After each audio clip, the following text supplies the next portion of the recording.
Good morning, welcome to Morning Expresso. I'm Charulata Biswas. You're watching Indian Express. Let's get you started with the big story of the day.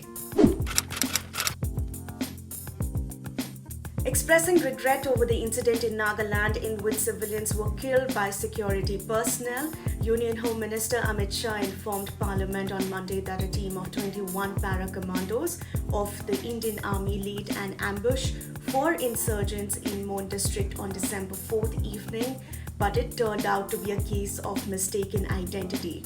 He also said a special investigation team SIT has been constituted and directed to complete the investigation within 1 month. You can read the entire report on Indian Express. Even as Nagaland police filed a suo motu FIR against the security forces, saying their intention was to murder and injure civilians, the father of a minor who died in the ambush wants the army officer who led the operation identified and punished. Here are the stories you'll find only in Indian Express. In part 4 of the Indian Express series on the key revelations from the ED's interrogation of middleman Christian Mitchell, a key accused in the Augusta Westland scam, we look at how arms agents operated in Delhi, each trying to corner procurement contracts. Mitchell says in the Hyatt on the 6th floor business lounge there were too many companies listening. So often after work, they would review in their flat the past day's work. Mitchell also claimed Augusta Westland lobbyists were helped by the Israelis. Here are the top stories from the front page. Ahead of visiting Russian President Vladimir Putin's bilateral meeting with the Prime Minister Narendra Modi, India and Russia signed a contract for the manufacture of nearly 6 lakh AK-203 rifles. The deal is worth over 5,000 crores and the rifles will be produced under a joint venture in Amethi, Uttar Pradesh. The two countries also signed an agreement for military technology cooperation for the next decade from 2021 to 2031.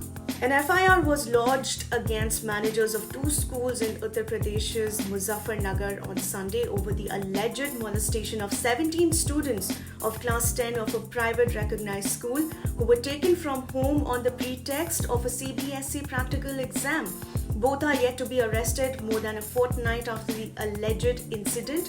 Sources said the 2 accused got away with the crime as the parents are very poor and did not question the girls being taken away for an exam. Here are the must-reads. Dates for assembly elections in Uttar Pradesh are yet to be announced, but the battle of poll slogans and songs is already underway. From BJP's Kam Damdar to SP's Akhilesh Aiye, we look how the parties are getting their message across to voters and boosting their cadre morale with catchy song lyrics aimed at opponents.